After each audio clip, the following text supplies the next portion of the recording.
Hey there, wherever you are, whatever you're doing, I want to invite you just to pause for a few minutes with me as we read and reflect on Psalm 40, verses 1 through 4. I waited and waited and waited some more, patiently knowing God would come through for me. Then at last he bent down and listened to my cry. He stooped down to lift me out of danger from the desolate pit that I was in, out of the muddy mess I had fallen into.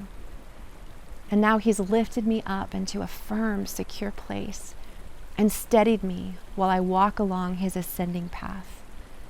A new song for a new day rises in me every time I think about how he breaks through for me. Ecstatic praise pours out of my mouth until everyone hears how God has set me free.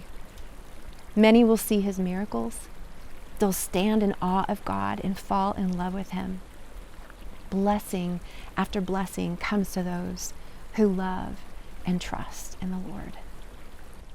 What a powerful word of encouragement this is to us today. Because not only does God listen to us when we call out to him in seasons of waiting or despair or discouragement, but the God of the universe, he leans into our lives.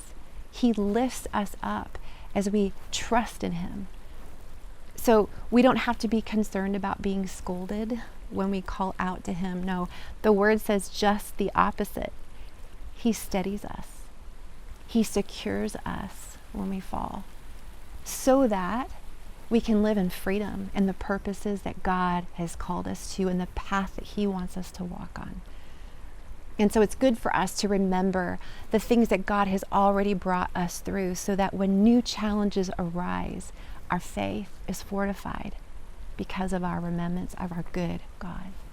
So I just want to encourage you today, if maybe you're finding yourself in a season of waiting for breakthrough in your own life, breakthrough in the life of somebody that you know and you love, cry out to God.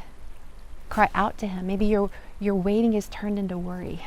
Maybe it's turned into now wandering. And what you need is you need to know that God is responding to you and that he'll fill your needs as you cry out to him.